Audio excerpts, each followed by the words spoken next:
This is a demonstration as to how and why we use common mode chokes with switch mode power supplies. So what I have here is a wall wart that is a typical switch mode power supply. It has a fairly noisy output. I'm also injecting a fair amount of noise with a sweep mode function generator that I'm then passing through a common mode choke with a capacitor on both sides, a 1 microfarad polyester, or actually they're polystyrene capacitors that I'm then feeding into the device under test.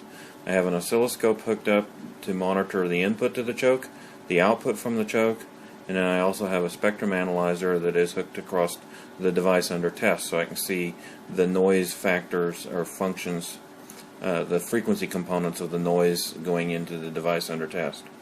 So what I have is I have a sweep mode generator here that has a starting frequency of 1 kilohertz, a ending frequency of 100 kilohertz, sweep interval is 2 seconds, and the amplitude is 10 volts. So it's injecting a 10 volt sine wave, which you can see on the oscilloscope here, sweeping it from 1 kilohertz to 100 kilohertz. As you can see, the top trace is 20 volts peak to peak signal.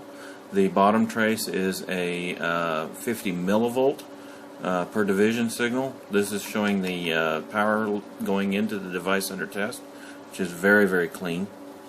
We have our circuit down here. We have our common mode choke with the 1 microfarad polyester capacitor on both sides. We have the signal being injected, the noise injected signal, and then the oscilloscope and various other devices hooked up to it, our device under test.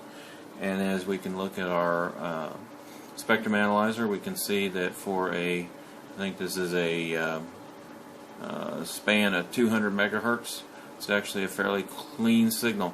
There's a little bit of noise at 100 megahertz, but I'm not sure that may just be some of my equipment, because if I unplug the power supply, that's still there, so it may be just picking up some extraneous noise in it. I have a fairly noisy shop. So as you can see, it's a fairly clean signal.